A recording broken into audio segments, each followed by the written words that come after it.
And boom, and we're live. Yeah. Well, I'm really, really excited tonight to. This has been a conversation I've been looking forward to for a long time, and we were just before we went live. We thought let's break into it. Let's go straight into it. So before we go any further, how are you doing tonight, Miriam? Great. It's been a very busy day, a lot of work, but making progress. Um, Doing so many different things. It's sometimes it's hard to keep track of them all. So many different projects and keeping your mind, you know, disciplined for one project and then trying to be more creative for another project and, all at the same time and keeping it all balanced and making everybody happy with the end result. So it's been one of those days just running and doing, and I like that. So I mean I kind of thrive on that. I love deadlines. Yep. Deadlines make me, really work hard. Well, just before we were going, like I said, just before we went live, we're talking about deadlines. I mean, we're talking about the actual deadline of spring and winter. And one of the things that which is where I wanted to continue this conversation because it's one of the things I really wanted to speak to you about. Obviously, you studied zoology, and I think this whole next question really ties in what we were talking about, deadlines and how spring and winter, and that's a very nature deadline. And we were just discussing this to give people a bit of a heads up. We were discussing about how winters, in both our opinions, are basically changing. We're becoming more of a rainy, cold Yeah. season. Now, the question I'd really like to ask you, see, we both concur with that one, and I think that's sort of generally kind of agreed on now that the planet is generally getting to a warmer stage. Yeah. And my question to you is, we're a lot of the narrative around the climate getting warmer is seen as a bad thing, and I'm just thinking. My question to you would be, why would the temperature rising be a bad thing necessarily in the fact that nature loves to have more warmer climates? It blooms at that temperature. I mean, are we just looking at this very, very solely just from a very egotistical human point of view and just thinking, well, actually, in the nature's existence, I mean, as we know, well, we're not Yeah. that important. Nature will go on beyond us and beyond us. But Yeah. isn't there an argument or isn't there a viewpoint to think, well, actually, the rising temperatures isn't too much of a bad thing as long as we understand, maybe which is good for us. We've got to move away from putting all our cities on coastlines and stuff. I know it's just a general opinion that it's always seen as a negative. But that's my question to you as a zoologist. I mean, would it necessarily be a bad thing? Well, it really depends on how you look at it. There are natural cycles, that operate on grand time scales. We are in the midst of a warm cycle, the Holocene epoch. Um, it's been going on for about 10,000 years. They're anticipating about another 10,000 years, that we're in this warm period, and before that, it was a glacial period. So we are seeing natural fluctuations. The trouble with the progression right now of the temperatures to a much higher degree is that everything is happening too quickly, that nature is not able to adapt that quickly. We're seeing the Arctic ice shelves break up so that polar bears they're eating their young because they don't have access to food. Because what they do normally is they go to the edge of the ice and then they go dive in for fish. Hmm. But now, if they go to the edge of the ice, they fall in the ocean. So there's nothing to be found on the ice to eat, not even berries and plants or anything like that. So what's happening, and I just saw a very graphic video the other day, was an adult polar bear attacked a cub and ate it because it had no food. It was starving, and the cub was right there, and the mother couldn't do anything about it to protect her young.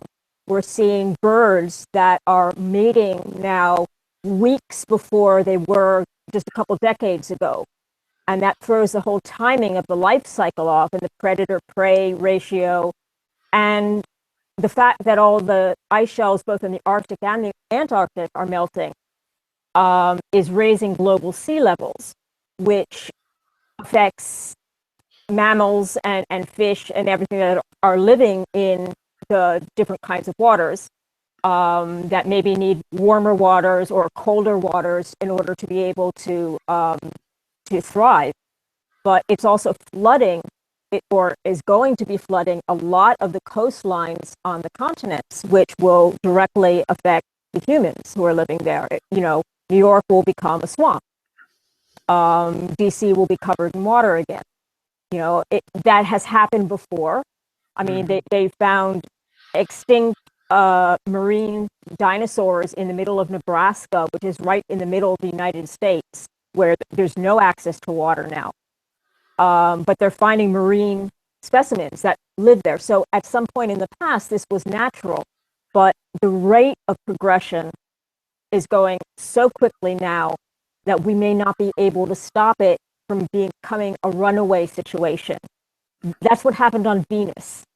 Venus was very much a twin to the Earth, but because it was closer to the sun and it emitted so many greenhouse gases, the carbon dioxide is pouring into the atmosphere, it sealed in the heat.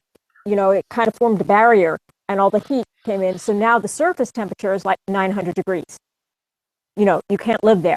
That is likely to happen here if we don't control the emissions that we're spewing into the atmosphere and warming our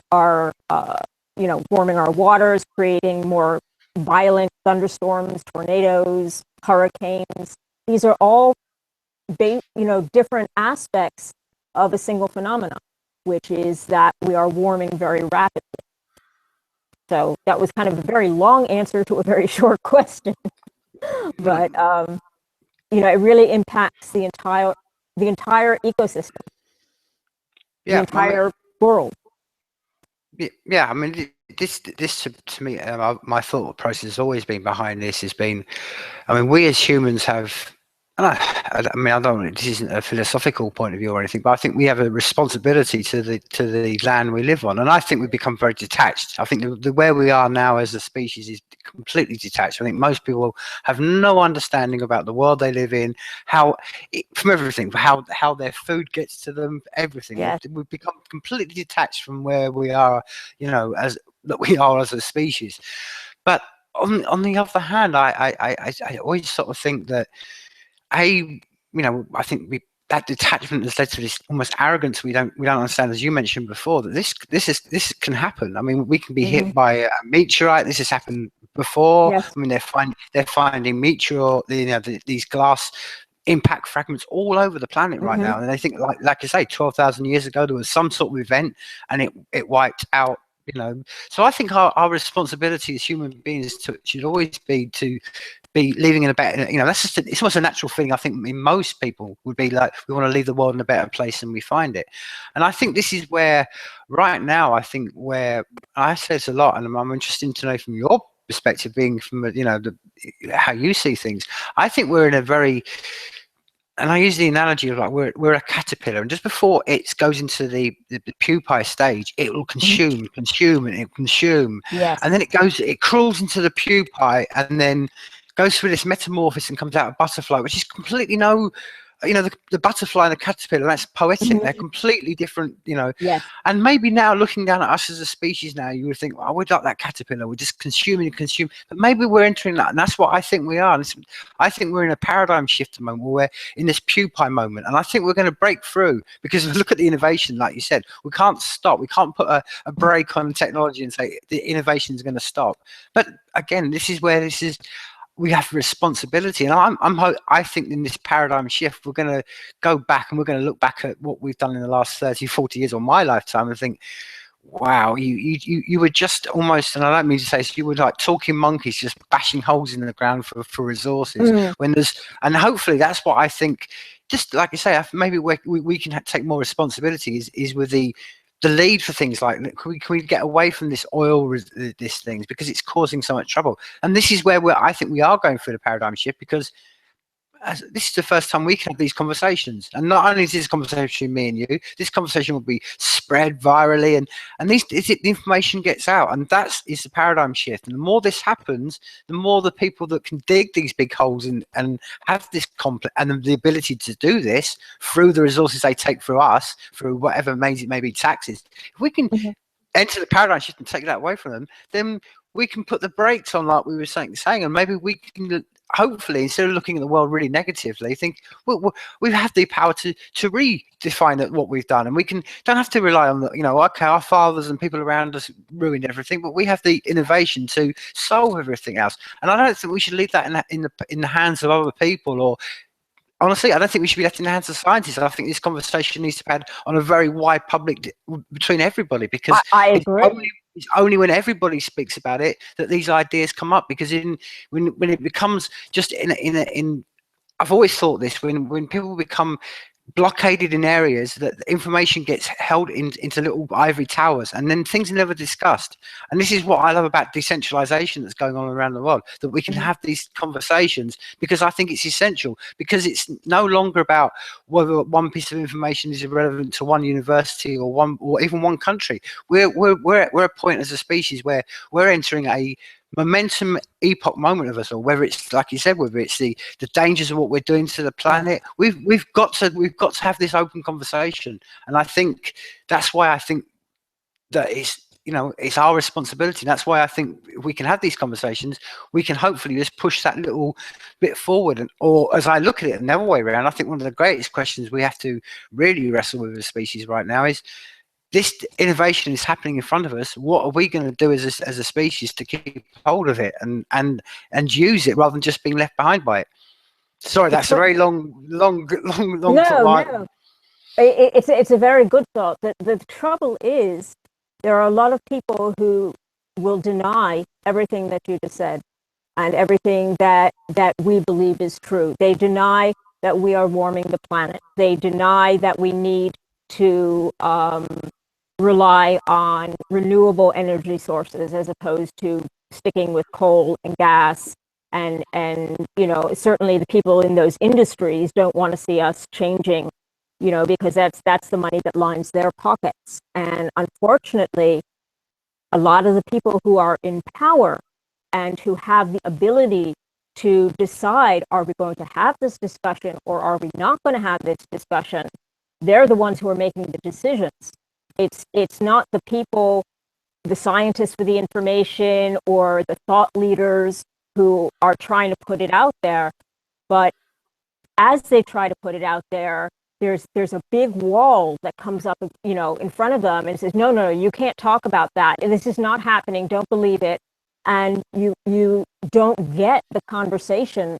I mean, renewable energy, we should have been developing that intensely in the 1970s, and just now we're finally starting to put limits on carbon emissions and carbon dioxide emissions. And it's like, why was there a 40-year lag?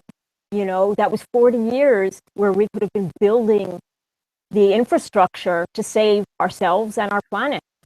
And that's 40 years of denigration of the planet, but it's because that there are people blocking that information and are still continuing to block it. The people with the money, the people who have other agendas that are not allowing for this conversation to happen on a global scale. And it'll only work if it's on a global scale. We have to work as a species. We have to be united in this idea that, if you want to be selfish about it, think of self-preservation. You're only going to survive this if you talk about it. If you just put on the blinders and say, oh no, it's not going to happen, you're not going to survive into the next, and your progeny are not going to survive into the next, few decades, or certainly not the next century, to have the discussion. The planet may be uninhabitable in many ways. So, but, so there is this very unfortunate dynamic that's going on between the people who have the information and want it discussed, and the people who very much don't want it to be discussed. And they're unfortunately the ones with the influence and the money. And they can put a stop to some of the discussion that, like I said, should have been, we should have been discussing this 40 years ago. Some people were trying to bring it up 40 years ago. But then big oil and coal and, all of that came in and said, oh, no, we've got plenty. We don't need to deal with this. And there you have the problem that man is fighting himself as to, how do I want to phrase it? I don't want to say that we're the keepers of the globe, but we're certainly the one species that has the ability to change the world on a global scale. You know, so it falls to us the responsibility of making the changes that we need to have happen. And I don't think that that's being done nearly enough right now, because the conversations are being stopped before that they get to any, you know, to any stage where they can be of service to us.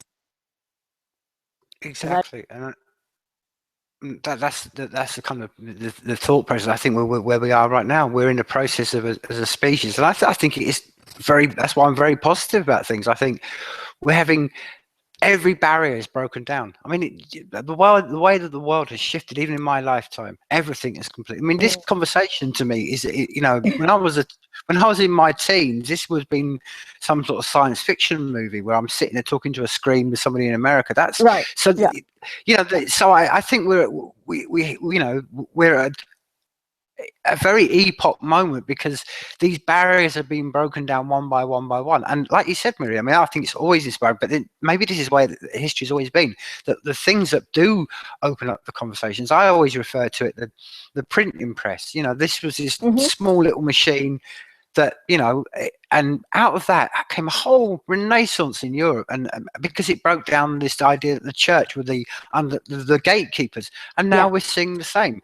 And the great thing is that these inventions have never been done by the powerful, because the powerful, or like you said, whatever they form they take, always want to withhold the real source. It's that part of our consciousness, it's that part of the human consciousness that goes, greed is good, and hold everything. And it's very, if you want to look at it on a genetical level, it's an archetype to survive. It's grab all my resources now, look only after myself, and now that's why I think it's almost parasitical. I think there's a very parasitical relationship going on, because what you see in nature is that's what a parasite does. It jumps onto another beast, it sucks and sucks and sucks, and to try to take it off, it ends up being where it hurts. I've seen a dog have ticks, and you know that it hurts the dog to take it off, and that's what this is where that mindset we've got to.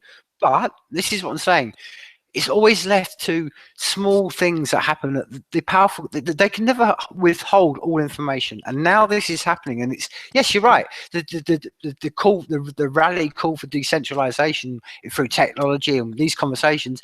Okay, I'm not expecting to be led by, you know, Morgan Stanley or Obama or any of these. No, it's going to be always us. And you know what? That's the wake up moment. I think the paradigm shift we're going to go through as a species. We're thinking we've become so reliant, whether that's through, you know, our social, you know, breeding or whatever. We've become compliant to authority, which when we should all understand is that, as you would know, you know, we can all ask questions. We don't have to have just to sort of rely on authorities to have answers. And it's that, you know, I've always had that mantra to seek insight with a shovel of a stupid question. And everybody can do this. And this is what I love about the times that we do live in. And I think it's essential. And that's why I really think it's essential that this conversation, like I was trying to reiterate before, it needs to be had between people, because we, you know, I mean, for instance, I remember at school, I had a love for science, but education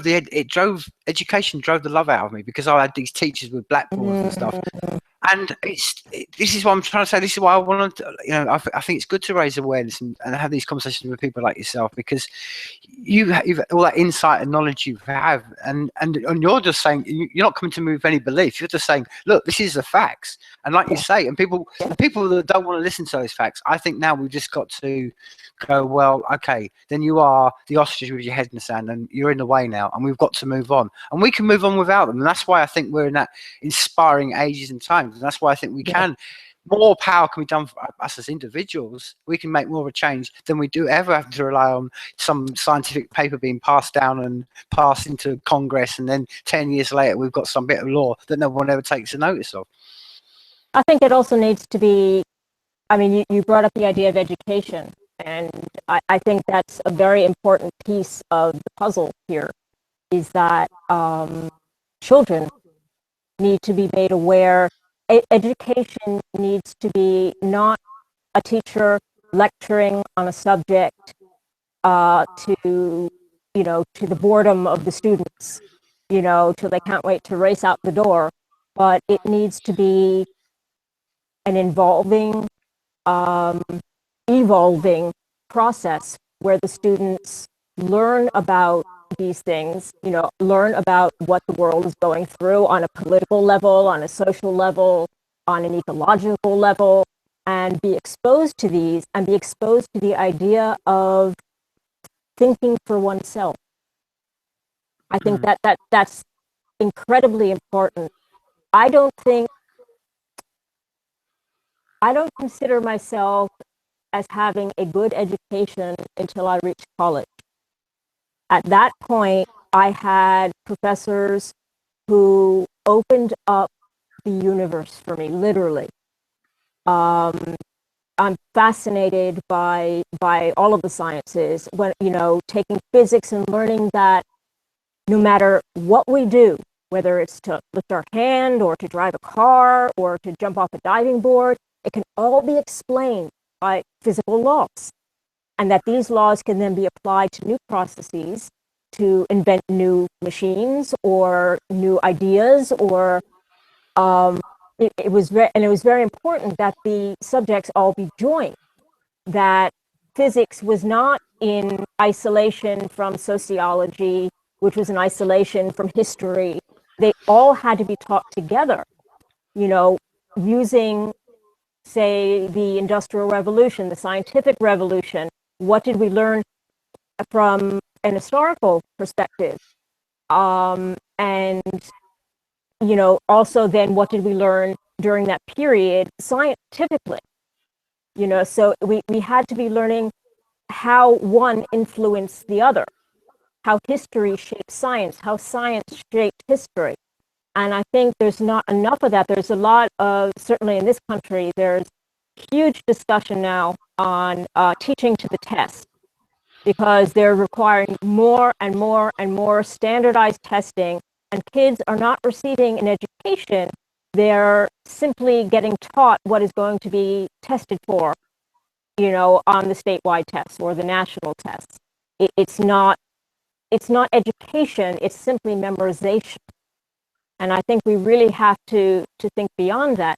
One of my kind of bridge the aspects of my career, one of the reasons that I went from a science background into a writing career was I was involved with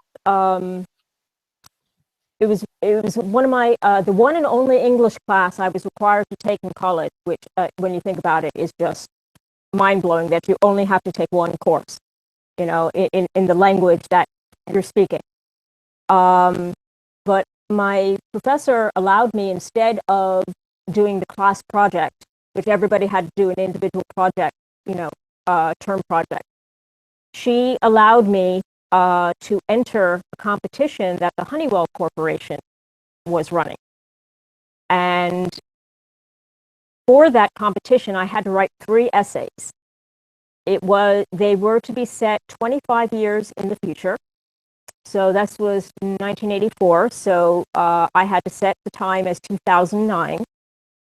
And in two of the essays, I had to, in 500 words or fewer, I had to write about the developments in technology or science in a particular field, and I chose biomedicine and aerospace, I believe. And then in the third essay, in 500 words or fewer, we had to describe the societal impact of all of these things that we had predicted were going to come true. So it was a balance of the science and the technology with the way society responds to development in science and technology. So it was, in truth, a project that made me look at the whole rather than just, or I'll say the sum of the whole rather than just the many parts. And it was very interesting when 2009 came around and I looked back at the essays I had written. I hit every single development, including the societal response, on the mark. And I won second place in that competition, which is part of what urged me on to look at writing as a way, a form of communication, as a way to talk about, and I'm especially interested in science fiction. When I write what I call my stuff, it's science fiction. It's based in, especially hard science fiction, based in science and the developments of science, the predictions of what we as a society will be like based on scientific development. And this project for me really encapsulated that the importance of looking at not just the development or not just one technology, but how is society going to view this? How are we as a people going to look at this development? What are we going to do in response to it? Are we going to go ahead? Are we going to hold back? Are we going to be all in? Are we going to be all out? Are we going to be, yeah, so what, I'll go with the flow? And most of us are going to be in that third category. Most of us will just go with the flow. If technology takes over, we'll go with it. If it doesn't, that's fine. They don't care. A lot of people are in that middle ground. I think that the bulk of humanity is in that middle ground. So it was a very enlightening project for me, because I think it involves exactly what you're talking about. The importance of the education as inspiration and as a means of opening that dialogue that we as a people need to open, to talk about humanity, to talk about our future, to talk about the world's future and every other creature living on this planet. It has to come from a global appreciation of where we live and what we do and how we live. I think that's very important. So Yeah, I totally agree on that, and I think the paradigm shift we're going through, and I think just entering, as I said, if you're going to use it, we're in that pupae stage, and we're just starting to break through, or we're the seed that's just coming to spring through the ground. And I think what we're starting to witness is that we've done things for so, you can go long, depends how far back in history you want to look at, but everything has been against nature. We've had this ego arrogance of a species to think we can put straight lines, and then we don't realize that nature, there are no straight lines. Right. We can, science will say, well, whatever it is, we've gone from the world, everything spun around the world to it wasn't Miriam, it wasn't that long ago, in a flash of history, they were charging Galileo and for treason and all sorts of things, because and all sorts of weird but that's what I'm saying. And the more that knowledge has been disseminated, the more that we've gone, the more we've understood this. We've got to this point, and where we've understood, I think we're coming to now where we're starting to look at things and think, okay, is whatever we're going to do, is it going to be with nature or against nature? And that's why I think, like you mentioned education, and I think this is where people maybe need to understand that, future's going to judge us, and the future will look back. Our kids will look back at us and say, right, what side of history were you on? Were you on the side of history that basically decided that the way that things have been done for the last 80, 90 years with these stupid concepts that obviously didn't work, or did you break through and start to and get into this idea? And why I say this is a simple one is that nature in its essence isn't centralized. Nature in its essence is decentralized. It has no boundaries. It has whether it's whether it's a mushroom, and how it goes into the roots of the trees, and how it spores information, right down to, like you were saying before, how birds can have swarm intelligence, and ants. I mean, ants have been a huge inspiration all my life, and and that's whenever you look around you think there is no central control of nature.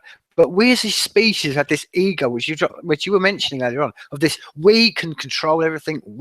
And that's where I think the paradigm shift is going to. And that's why I think I don't think there's anything that can stop this. I think we're getting to the point now. I do think that it's like basically the old Dutch tale of the finger in the dam. You can't hold it back anymore. You can't hold this back anymore, because these conversations are going on, and I know we live in a time right now where, okay, we fortunate to have this conversation. In other parts of the world, they don't have it because their internet's broken. But that's what I'm saying. Solutions are coming day by day. Now, this is where I'm going to go to you with. I mean, that's how I see things, and that's why as you know, I talk a lot about decentralized technologies, and I talk a lot about particularly the safe network, because that's an idea of technology coming to completely decentralized, the decentralized internet. I mean, that to me is a huge step. I mean, that's exactly what you're saying. That gets rid of all the barriers. And if we'd had that 40 years ago, or as I see it, I thought this was going to happen in 1994. I thought, here we go.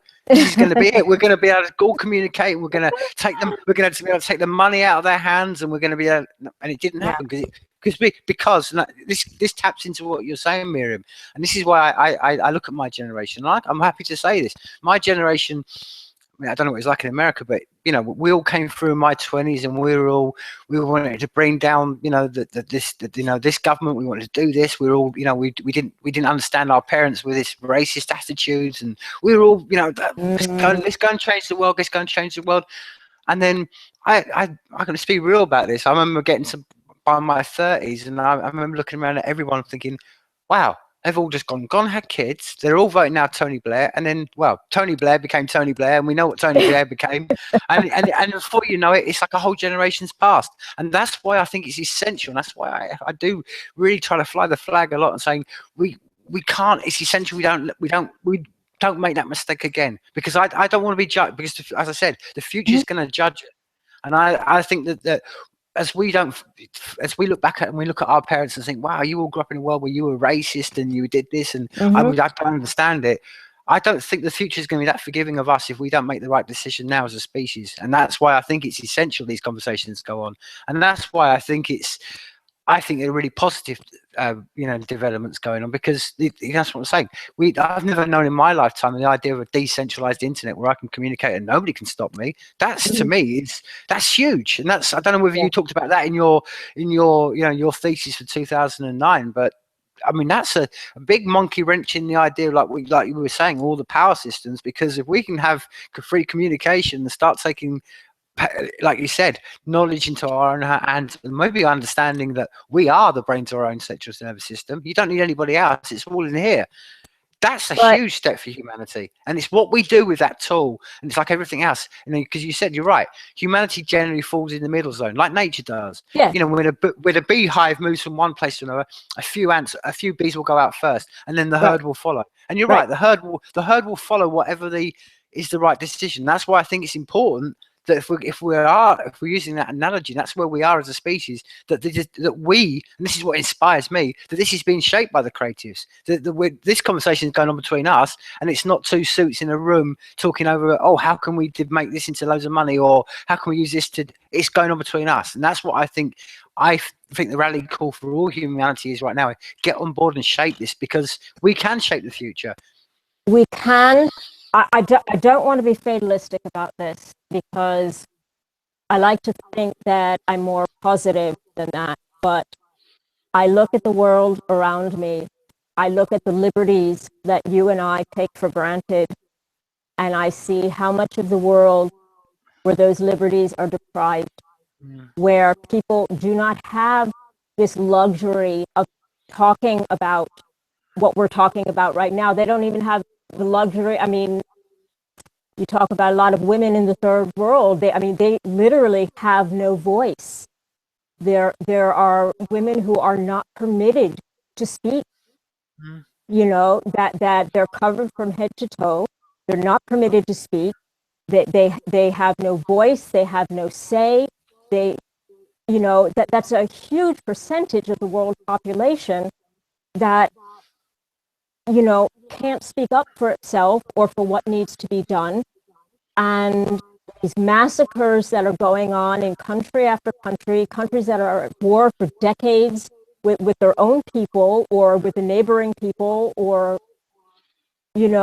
part of science fiction, there are aspects of science fiction which deal with that eventuality, where man eventually destroys himself because he cannot rein in his baser impulses. He cannot speak his mind so that it is heard in a positive way, that it is too little, too late. And I do fear this to some extent, that what we are saying is too little, too late, that the changes are already past the point of no return. I would like to think that that is not the case. I would like to think that you and I here today and in the future are going to make a difference, that we will change the path that we are on. But frankly, it is horrifying to me to see, not just in third world countries, but right in this very, our own country here, the war between the races, between the rich and the poor, between those who have and those who have not, that these are going on to such an extent that I have to wonder in some capacity whether we're going to be around to make that difference, whether we're going to be able to halt the descent that we've started on and change our path to one that is a positive one for ourselves and for this planet. I can't help but wonder, because I'm confronted on a daily basis by evidence that we haven't learned from our mistakes. We continue to make them again and again, and we find new ways of torturing ourselves, each other, the planet, the sky, polluting the entire planet. The astronaut Scott Kelly, who is commander of the ISS, who just returned to Earth last week, he said that, he spent a year on the space station, and he said, looking down at Earth, he said it looked so fragile. The atmosphere looked so fragile in comparison to what the astronauts of the 70s and the 80s were saying. Oh, how beautiful the blues and the greens. And now they're seeing the grays and the browns and the pollution and the fires that are burning, out of control, and the tornadoes and the superstorms that are caused by our direct destruction of the environment around us. If they're able to see that now, and we can't see because we're not above it, but if they can see that, then certainly something is going on that must be stopped. I don't have all the answers on how to stop it, but I have to wonder if we're going to be able to stop it or not. Are we too late? I think that's a very open question, Miriam. I think basically there is no answer to that question, because it's down to us. Is what I'm saying. It's essential. I mean, you're right. I mean, trust me, Miriam. I've felt this maybe for a long time, and I felt maybe on the outskirts, on the outsider of things. Maybe it's the whole role of being an artist, particularly. But you feel like you're an outsider of things, and you think, okay, and you're right. I mean, but all you can do in that role is you think, okay, we can just try, and we can shape. I mean, that's what I'm trying to say, and that's why I was trying to use the analogy earlier on, that okay, from above. I mean, you were saying earlier on, but like you say, from the space station, we look just like a bunch of caterpillars that are just consuming. We're like, we're eating our resources. But maybe that's the point, and maybe you look at that and think they're doomed. The caterpillars are doomed. They're going to eat all their resources, then they're just going to die. And you're right, the caterpillar dies, but out of that will form something else. And that's why I think, I mean, the bigger question, I think, which is almost one of the things that I think it's one of the strangest things that maybe people don't understand, is that if this all happened, like you say, if this caterpillar moment happens, and all this, whatever, we rain all this destruction upon the earth, how we change it all, the people that are going to survive it all are more than likely going to be the people living in the jungle now, who we deem the bottom of the pile.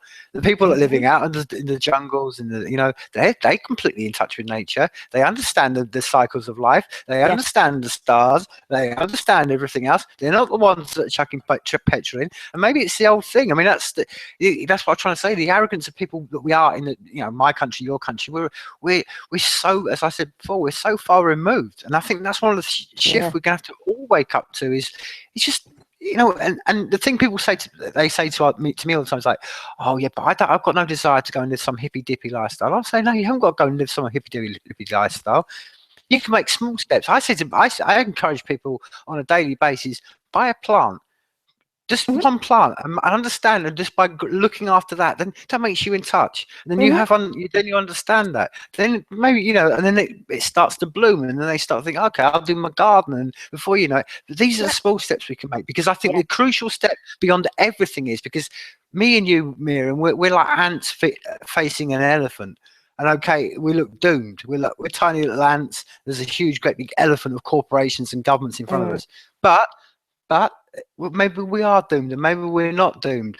But the great thing we can do is we can have these conversations, and the great thing we can do is open up and have have real conversations and ask these questions. And I think that because, as I said before, as the analogy you used before, the herd will just follow. The herd are just lazy. The herd are just, they want their things convenient. They just want to go to the shopping mall, and they want all that. And that's great. Okay, so we can't, if that's the herd, okay, the great thing is we may be that elephant, the ant versus the elephant, but we can change. And as you know, in nature, the ant versus the elephant, I tell you who's going to win, the ants. Yes. Oh, absolutely. No, it's very important to have these conversations, regardless of whether you take a fatalistic view or not. The very fact that we are able and willing to talk about these things makes a difference in and of itself. If we can communicate to one other person or to a classroom of children, I remember, I don't remember what year it was, but they took kids from the inner city to a farm to show them that milk did not come from a carton. They had no idea that, there's a cow, no, you go to the grocery store, that's where it grows, but it just that little bit shapes one child's brain to think that, oh, there's something beyond myself. There's something maybe that I can do. I can be in touch. One of the things I love about science fiction is that I have leeway to write about anything, to write about futures that are possible, even if they're not probable, that I have the ability to comment on the world. I wrote a short story last year. I didn't even really realize why I had written it until it was done. It's called The Coup.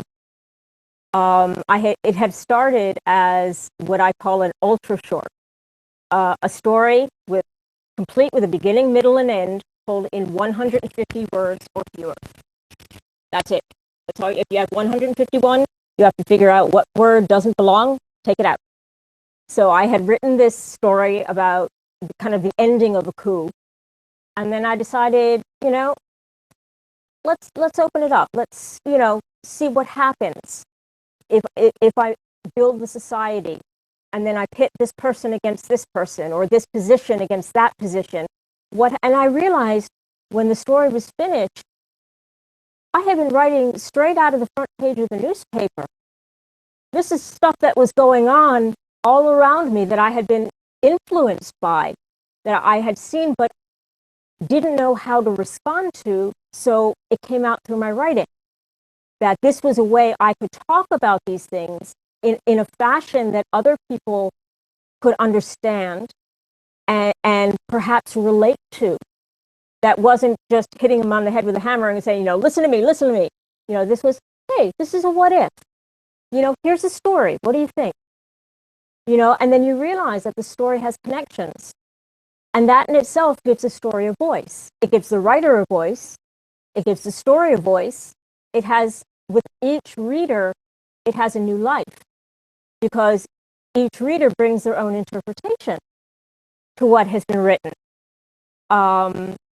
It's a very sorry book indeed that is only interpreted in one way.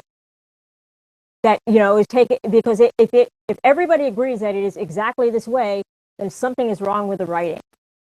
Every person should come to a book or an idea, whether it be a small thing about changing your recycling days, or talking about climate change, whatever it might be, small or large. When you start to involve the people in that through writing, through reading, through talking. You open up the world to these new ideas. There has to be channels of communication. It's all well and good to say, yes, let's talk about it. But there has to be a way to reach those people who are on the fence. You know, those who are adamantly opposed to you will always be adamantly opposed to you. You have no hope there. And that's just part of who we are as humans.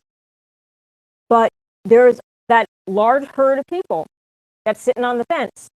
If you can reach one of them, two of them, maybe a few more, you know, by proposing an idea within the context of a story or a game, you know, that you've written a video game or something, but it has some aspects of humanity or technology or global significance. There's a game called Sim Earth where you have to, the goal is to build Earth. You're given basically all of the, you know, various components. You have to build a self-sustaining environment. And if you put too many resources over here and not enough over there, your Earth collapses in on itself and you've lost. So it's achieving balance. And so I think in the writing process, we see that a lot. It's finding the balance to talk to the various audiences, to reach somebody, to say, will you come join me in talking about the idea? You don't have to agree with me. Can we talk about it? Can we put it out there? Can we share? I think that's incredibly important. It's one of the things that I tremendously love about writing. It gives me that opportunity to find a voice that I don't really have. I won't say, it's not that I'm not political. I mean, I have very definite ideas on what I think is right and wrong and the way things should be or should not be. But I don't run, you know, I don't help out with political campaigns. I do go vote. I insist upon that. I usually go with a button that says Darth Vader for president when you're tired of choosing the lesser of the two evils. You know, and the judges always, the election judges always give me dirty looks when I walk in the door with that, you know, but that's my opinion, you know, but I go and I vote. I make my voice heard in that way, but I'm still just one person. But with the story, I can reach beyond that one vote. I can reach an audience who might then tell another audience that the book exists, that, hey, you might like this, or what do you think of that? I didn't really enjoy that at all. You know, I mean, I thought the ideas were too radical. But again, that opens up, if you're saying, I hated it, you've reached that person. They hated it for a reason, and they're talking about that reason. That's another way to engage people into having the discussions without them even realizing they're engaged in the discussion. I hated that book because of X, Y, and Z. You know, okay, well, I've reached you in some way, otherwise, because if you just said, oh yeah, fine, then I'm worried. Then I haven't reached anybody. But if you hated it, at least you're talking about it. So it's a way to encourage that kind of communication that you're looking for. So maybe there is hope for us after all. This plays into something that's very sort of strong, very sort of dear and strong to me. I mean, I think the analogy is perfect. Is seeds. You know, we create these seeds, and you know, I mean, the step back from how we create the seeds. I mean, that's a whole fascinating rabbit hole in itself. That is, how do we as creators get to the point of creating something? But once we've created something, whether it's like you were saying, a piece of writing in your hand, or you know, your example you're using, or whether it's a piece of music, or whether it's a scientific paper, or it's a piece of art, whatever it is, that's our seed. And then we go out and spread them. And this is why as you were saying about, that we're fatalistic as a, if you were to look at us and say, yes, well, maybe we're already over, gone to beyond the tipping point. I look at it the other way around, and I think if we do the analogy of seeds, okay, we've been throwing seeds out all the time, and it's been out in the desert, and it's just like, no, man, there's nothing out there, because and then suddenly the trickles of innovations start to pour through, and then these little, like I say, I sit and talk about, an idea of a decentralized internet, and the people that can then have communication without having any barriers, and you start to see the little drops of water start becoming a raindrop, and before you know it, the rain starts to hit, and then if you return to that one place, a year later that once was a desert, it will be covered in flowers. Now this happens in nature. There's the Atacama Desert in Chile. This happens, and that's what I think we are as a species. And I think there are so many seeds being planted out there, and there are so many people, like you say, in stories. And that's what personally frustrates me a lot about people who, I think about this whole paradigm, and it goes back to what I was trying to say about how the future will judge us, because the paradigm at the moment is like the 20s. Everything is given out is this propaganda stuff, like when we look back at the 20s and think, oh, it's a bit, and that's these people who are given the seeds as they are, they're the little creations. What are they singing about? Killing people or bling bling bling and mind big. It's like, come on, you're not progressing as well. That's always frustrated me, because I think the seeds are very powerful tools. Ideas are disruptive as anything. The most disruptive thing we have as human beings is the idea. And I think this all ties into what this whole discussion is being based around, really, because I think what we may look at as a fatalistic point now, I just look and think, one of the biggest drives to basically get us out of the, like you were mentioning earlier on about how many women have particularly been killed, and how many, all that. Look at my ways, like in religion. I mean, Iran in the 70s was an enlightened scientific place. The whole of the Islamic faith is an enlightenment. I mean, that's the whole. And the only way these things, the enlightenment, any of these happen is by, and the drive has always been, if you can educate women. Let's just go. Let's speak really well, because if an educated woman, she won't have 7 kids. She won't have 7 kids because there's no need for her. And that's the key to the education, and why. Like you said, there's so many barriers, and that's why you can look at, it's so fatalistic. But if you can just turn the tap on and say, okay, they don't need to go through some sort of education or permission. They can just go on their phone and just have the information, and no country, no state. That's going to be such, like I say, it's going to be like a rain shower on that desert. And that's why I'm very optimistic, because I think if we can get the knowledge into women all around the world, then that's how we drive the future, because that's what I'm saying, the women, the children, that's how we can drive it, because it's like the old Wizard of Oz sketch. We're all living under this paradigm of fear, and we're going to understand more and more daily that this is all just being driven by little people behind curtains, just pushing out this paradigm of fear, hate everybody else. And it's information, like you said, the more freedom of information, the more we can have these conversations. And it's not only with knowledge and science, not only with, like you said, with writing and spreading ideas, it's about everything. And it just basically makes us all realize, like, we're just living on a rock that's tumbling through space. That's all we are. We're just these humans that are just tumbling through space on this rock, and that's the biggest waking up moment that there is. And I think that's, if we can enter that paradigm, that's why I think we are. And that's why I think, like I said before, it's all about how we do it. And I think it's a really big driver, because I think if you can, like I say, if you can get education and freedom to communicate between people, and one of the things I think needs to be broken down, and what I think, while you mention it on writing and stuff, and I think it's one of the, and I really do hope that the technology comes along, and I think it will do, because I think the biggest barrier between us all right now, regardless of country, flags, states, any of that stuff, our colour, our skin, that's okay, they're superficial. The one that really divides us is language. Because that's what I'm really hopeful, that if we can tip that paradigm where we can have instant communication. Imagine this in 5-10 years time, where I could be speaking to someone in China and it would be instant. They could, the universal translator. The Star Trek's universal translator. That's a really cool concept that's actually in the process of being made. There are programs out there that they're still at a very basic level, but you can talk in one language and it will communicate in another to the person at the receiving end.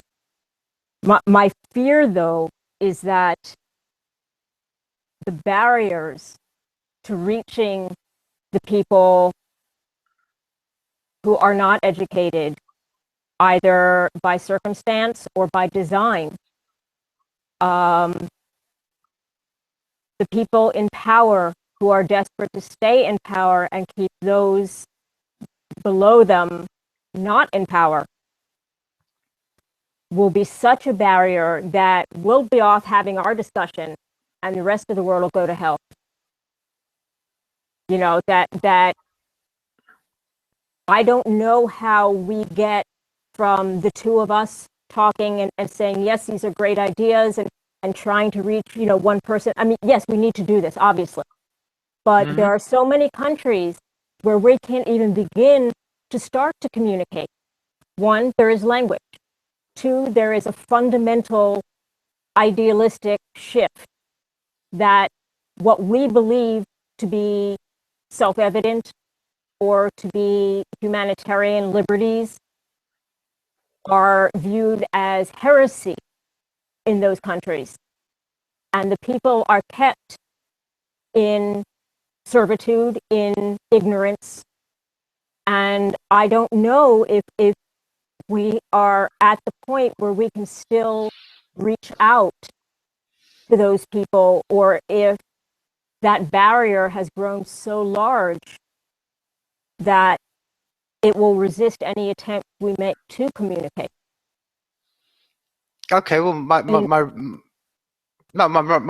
I always look at this way, Miriam. I mean, and I think it's a very good fact that's worth remembering, that, you know,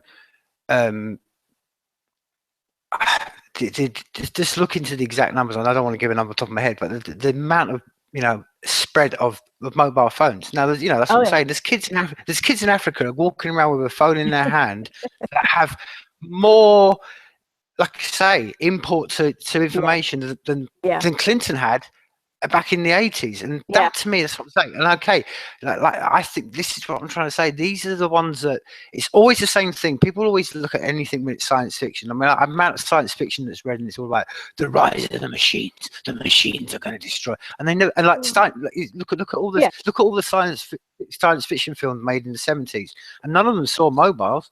Not one of them saw mobiles coming. And that's the point what I'm trying to make, is that I think there's an inherent, this is we're getting into philosophical questions here, but I think I think just nature itself has this urge to communicate, to how can I say, not coalesce, but to form, and that's why I think that sometimes we think we're the top, like I say, we're that unique species that we, you know, I mean, there's a half of, you know, a percentage between us and a monkey, but we're having this conversation, whereas the monkeys would just be sat in this room chucking sticks around. You know, there's a big difference in that 0.5%, and we've leveraged it to the maximum. We've leveraged that 0.5%, but that's what I'm saying. But I think it's where we are, even in that.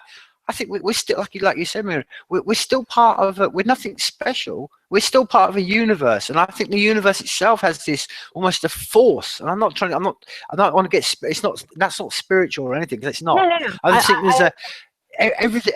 I think you see it from the very base element of from a cell level, from DNA. They all have this urge to basically repel or attract. And I think this is where we're going to do. And I think the power of attraction is nobody sees it coming, but then like I said, that analogy I used before, nobody saw the flowers coming up in the desert, and then the rain, one rainstorm happened, and it changed. And that's why I think I tend to be very optimistic, because I think, like I said before, if we can get more knowledge and break down the barriers, so like you said, so that guy the person in the middle of Africa can have, through his smartphone, you know, a way of having complete control, which is what the safe network, which is what these technologies are. They're going to break these walls down completely, so you can sit there in Africa and the woman can go, okay, I can get this information without being told by Al Jazeera or by the local, news or whatever, say, oh, you can't read that information. And that's what I'm trying to say, Miriam. It's a small thing that nobody's talking about right now,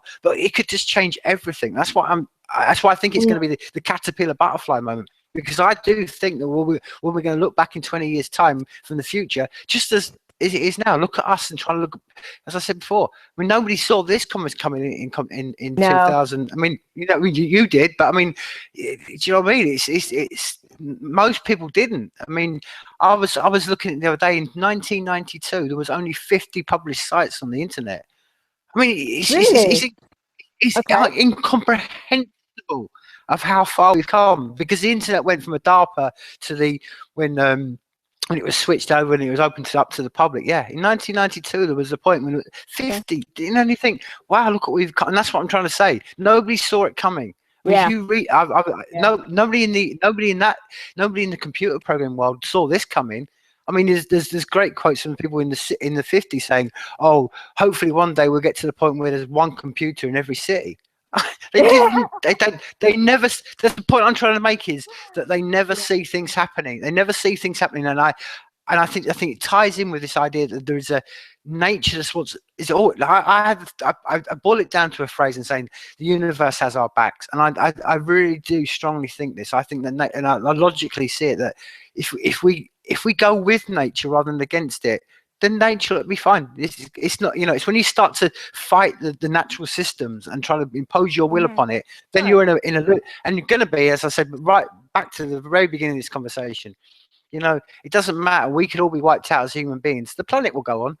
This rock is still going to be spin there. We take all the the universe isn't going to disappear. We're irrelevant. And I think this is where we need to wake up and humble. That's why I think it's important that we go back out into nature. Like you said, take kids out to see things, because it humbles human beings.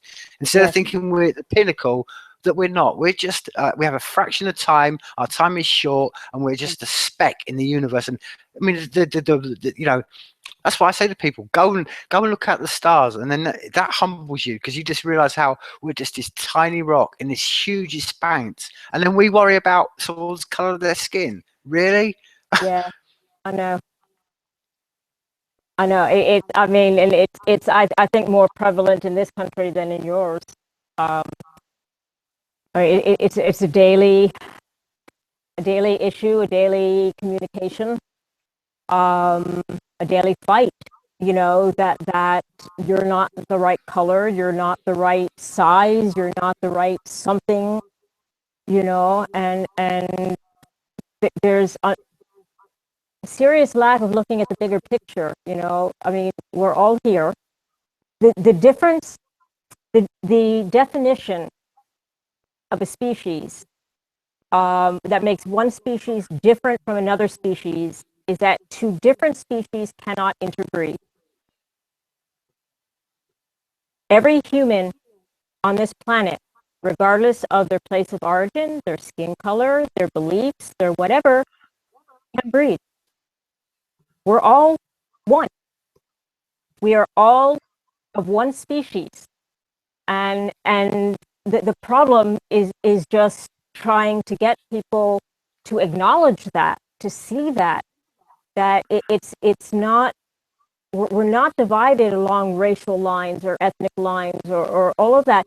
We are stuck on this planet all together, and we are all of one species. That means we all need to work as a community to educate, to communicate, to propose ideas, to get those ideas shot down. That's part of the process too. To test, to test theories, hypotheses, to fail. Failure is also a lesson, sometimes much bigger than a success. You learn a lot from failure that success can't teach you. So I think that needs to be part of the discussion, is that we are all of one people. There's only one type of person on this earth. It's a human. It's as simple as that. I mean, yeah, and I was just I was just going to interject there, and I was just going to say, I wonder for how long. And this is where, I mean, Ah, one of the other areas I really wanted to sort of okay. mention. Again, from someone coming from it from a non sort of, I mean, I'm fascinated by CRISPR, and I start, and I've kind of, I've read, listened and read a lot of Audrey de Grey about how he thinks that at the molecular level we can change the human species and we can actually evolve ourselves. And then they're starting to do with CRISPR, which is DNA, changing it at a DNA level. Mhm. My question to you, I mean, it relates to really what the analogy I was trying to use before about that pupae stage.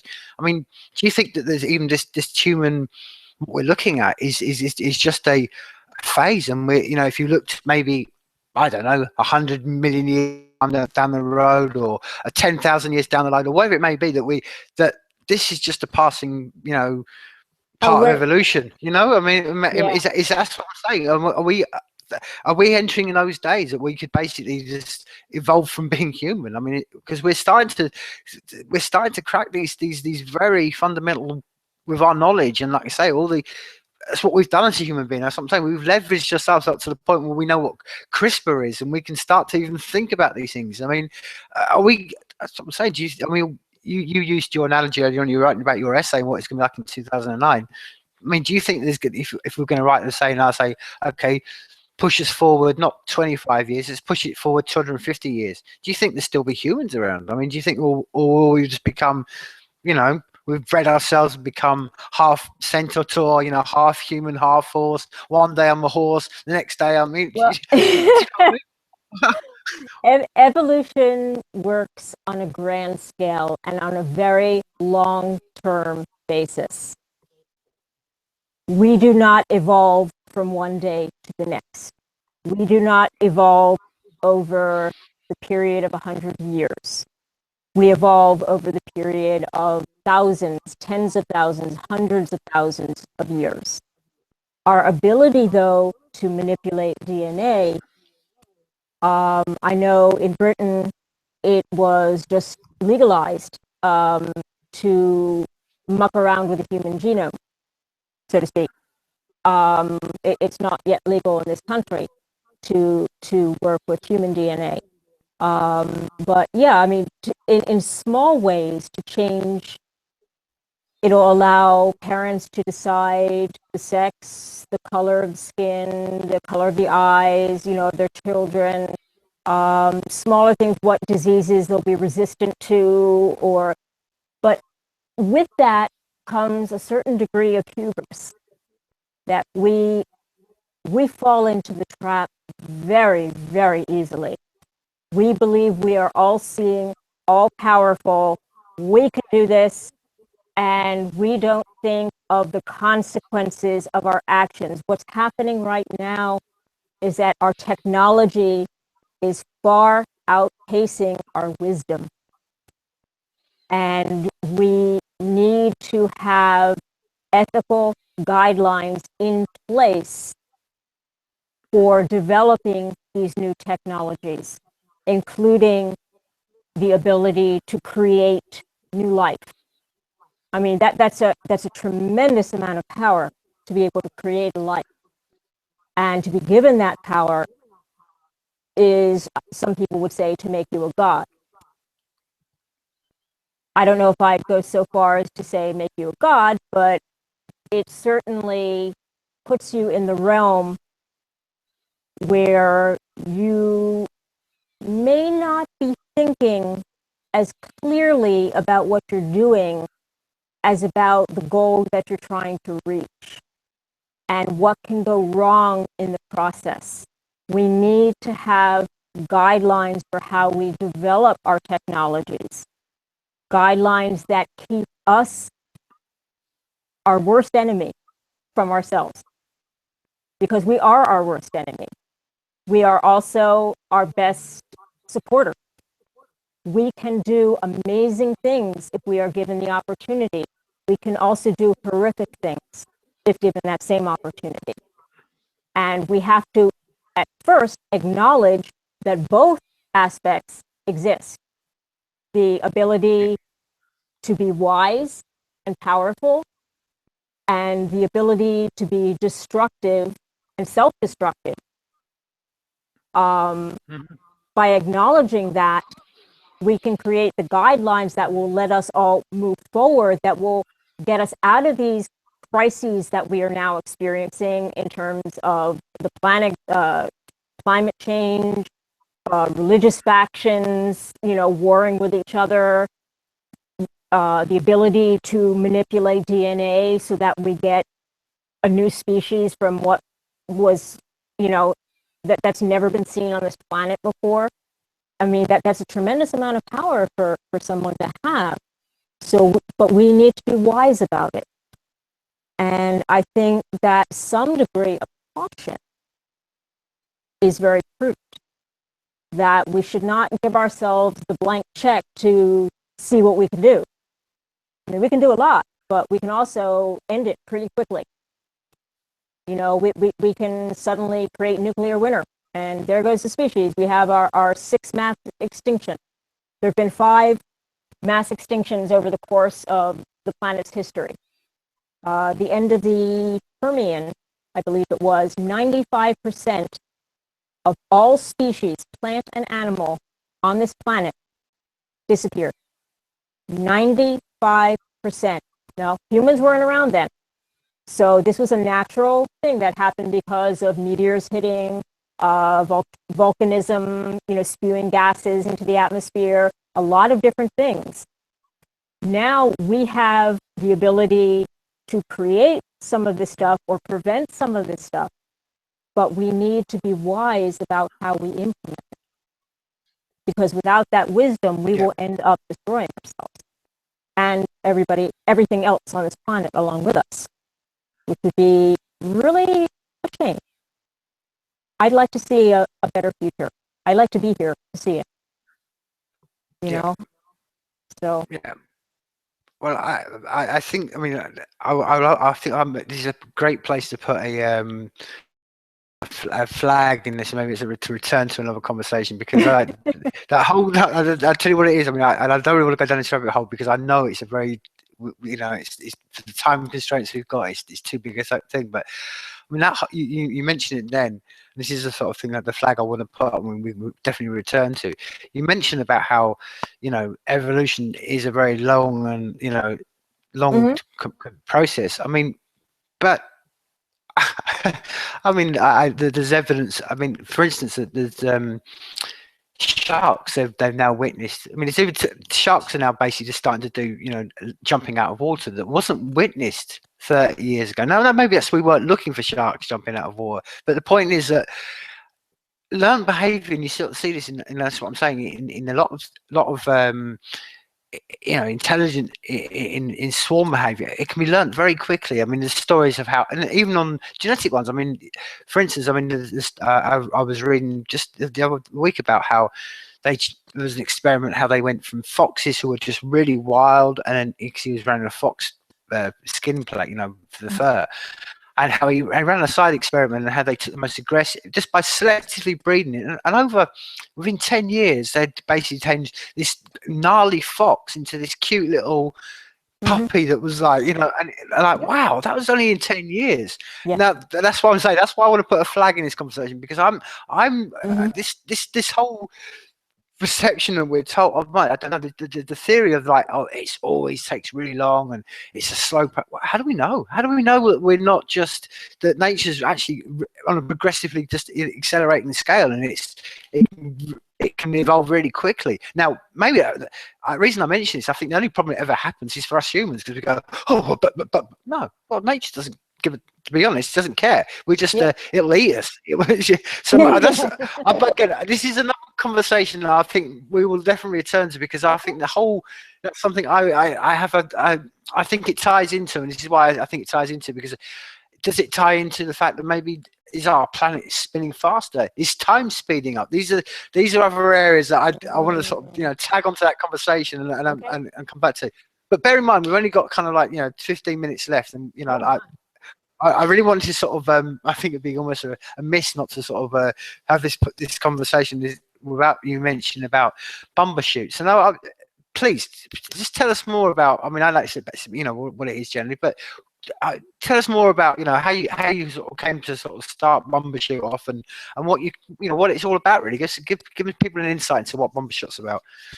Um, well, first of all, is the name. When I was starting my company, I realized for tax purposes and such that being a sole proprietor was not the way to go for me. That it was much better to have a corporate entity that I worked for and that I could use to contract out to other companies, provide services for them. And, I've been doing writing and editing for the past 30 years, but Bumbershoot itself did not come into existence until 2000, August of 2000. I needed a name for the company, and in coming up with it, I thought of my grandmother, who always carried her Bumbershoot on rainy days. She was from London, and she was in the RAF, actually, and that was part of their uniform, was the Bumbershoot. I always thought it was a British term. Um, However, I recently learned it's not. It comes from 1890 in the US. At that time, the upper echelons were rather bored with life, and so decided to come up with as many new words as they could possibly come up with. So they started calling an umbrella a Bumbershoot. And I thought, hey, wouldn't that be great with the tagline, "We've got you covered." So that's where the name comes in, because people are like, you sell umbrellas? I'm like, no, I don't. But it's "We got you covered." So that's where that whole started. Um, Over the years, I've contracted with many different types of individuals and corporations and small businesses. I do just a little bit of everything. I think of myself as a generalist. Um, I love to write. I love to edit. Um, One of my physicians gave me. He had picked up this little refrigerator magnet which says, "I'm silently correcting your grammar," because I'm always correcting something on his forms or whatever. So that was kind of amusing. Um, this was an opportunity for me to get my feet wet and do as many different types of writing and editing as I could possibly do. I've done everything from newspaper and newsletter articles to poetry to educational curricula. I'm currently working in content development for an educational software program. I've been working with this client for about 12 years, and we're still doing more content, and I'm very excited about that. Um, it just it just allows me to be creative. I have to find creative solutions. Given a set of parameters, I have to be very creative on how to get the writing done and still fit those parameters. When it doesn't seem possible that you could be creative at all, that it would just be one word after the other. No, you have to make it better than that. So I love those sorts of challenges. I love to be challenged. I love to think, how can I do this differently so that I can make it work? And from that comes my own work, which I think of kind of two separate things. I have my day job, which is a freelancer working for a number of different clients, and then my own work, which is mostly these days poetry and short stories. I really enjoy the short format. I especially like flash fiction, getting it in as few words as possible, because if you haven't noticed, I do tend to be a little bit verbose. I am in my writing as well. So it started as an exercise to get me less wordy, and it grew into something that I'm learning how to develop and craft into, make not just a short story, but a short story that embodies something, and combine that with another story and another story, maybe all set in the same universe. And together you grow a universe. That's something that I'm playing with right now. So the Bumbershoot overhang, lets me do both kinds of work. Lets me have a salary so I can pay my bills. The landlord gets his rent on time and stuff like that. But it also allows me to do the creative side of things, whether it's for a client and they need this project done like yesterday, and it has to be, 10,000 words, and make it interesting while you're at it, please. Okay, that's a real challenge. Let me think about that. Let me play around with that. I'm working also with some photographers and some artists, and using their images matched with my poetry to create volumes that people can both absorb vocally and visually. It started off as an experiment with my little brother, who is a great photographer. And he would be sending me all these pictures, and I found myself just writing all this poetry to go with it. And we said, hey, why don't we just make this into a book? And then I started to connect with other artists, other photographers. My boyfriend is an artist. He works mainly in comic books. He's an inker. And we've talked about doing, some of his stuff together with my poetry. Maybe even doing a comic book where I would write the script and he would do the artwork. There are endless challenges that are out there, and I get very excited when new ones come along. I get frustrated too, just like everybody else, but it's much more exciting to me. As much as I love science, and I love science, I still keep up with cell biology and physics and whatever as much as I can. But I could not see myself going into a lab day after day after day, doing the same repetitive thing, hoping that something would change. Well, the most creative thing I did was I used 10% salt solution instead of a 5% salt solution. I said, I have to be doing something more creative than that.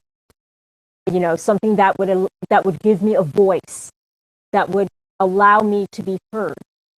Back to what we were talking about earlier, the communication, the being heard, the having the talks with people. And I find that the writing is really the best way to do that.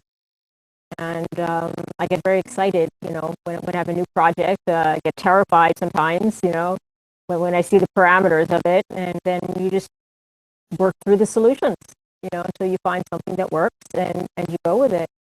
And you always work at your craft. I by no means know everything. Matter of fact, I think I know very little sometimes. I'm always learning. I'm always open to learn. And I think no matter what field you go into, you have to be open to educating yourself about what you're doing, about the world around you. That education is the key to liberty, to personal liberty, to country, freedom. I think that's where it all comes from, the education and the communication together. Because the two have to work together. You can't have them in isolation. And so what I think of as Bumbershoot is a way to educate myself and communicate my ideas or a client's ideas to other people. Because a lot of what I'm doing now is a client's idea of something, but he doesn't know how to do it himself. He comes to me, he's looking for the words. I'm the wordsmith. I put the words together. I help him communicate his idea. Growing. So again, it all kind of comes around. I think that makes it that much more interesting. Yeah. Definitely where I want to be. Yeah, well, as we can people, it's out there in public record now. The essence of what you just described, and we had a kind of almost a creative moment in ourselves on Twitter the other day, and it was Yeah. great. We were just Yeah. it was just one inspiring the other, and we were just it was the very Yeah. essence of creativity, and that I think it taps into what you just said. Now, if anybody out there is listening to this in the future or whatever, and they want to, say, you know, you were just mentioning you're very open to collaboration and creating with people. Where can they reach out? Where can they find you? They can find me at my website, which is bumbershootwriting.com. That's the best way, and they can see. The nice thing, I just had the site redone. The old site I had was a very old site. It wasn't serving my purposes at all. I had somebody redo the site. Brand new site, looks gorgeous. They can find out about the company. They can see samples of the different types that I'm writing that I've done. They can contact me directly. They can look at my Facebook page. They can ask me a question. I have a free giveaway on the site. If they want to learn more about the writing process and what's involved, like say for them as a client, what's involved in the process, what do they do, and what am I responsible for? I offer a free 15-minute collaboration, a consultation with anybody if they just want to pitch me an idea and say, hey, are you interested in doing this kind of a project? Or where would I go to find this kind of information? I'm certainly open to discussing any of that. So probably I would suggest to people to look first at my website, because they can see a more complete picture of me, the company, and what I've done. And then contact me. There's a contact me form at the on one of the last pages. And I respond very quickly because I'm always excited to hear from new people. And we'll start the discussion from there. I think that's really, yeah. Perfect. Well, I mean, before we do sort of wrap this up, Miriam, and I think just on the conversation we had, and from your angle, is there any particular reading source or YouTube or anything like that? What the rough, roughly where we kind of been tonight, where people could go away and go, what would you recommend? Like, read a book or what we've been discussing that you think would be a very good recommendation for people to go away and go, oh, that's something okay that may enlighten me in that whole roughly what we've been discussing. And I know we've gone all over the place tonight, but just generally. Boy. I downloaded a video earlier today. I have not had a chance to watch it. It was done by Stephen Hawking, the astrophysicist, who was talking about something like the Great Teacher Award and the importance of education and teaching and communication. It was all, I would say, look up some of his more accessible works that talk about things like time and space and our place.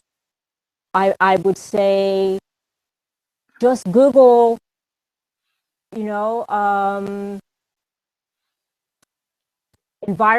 friendly energy sources. Do some basic research. Look up, where in my area can I find, this type of resource, or who around here is using wind power. A basic Google search can turn up a lot of interesting things and lead you on journeys that will take you to many places. I can't think of any one particular site or book. I've been influenced myself by so many over the years. I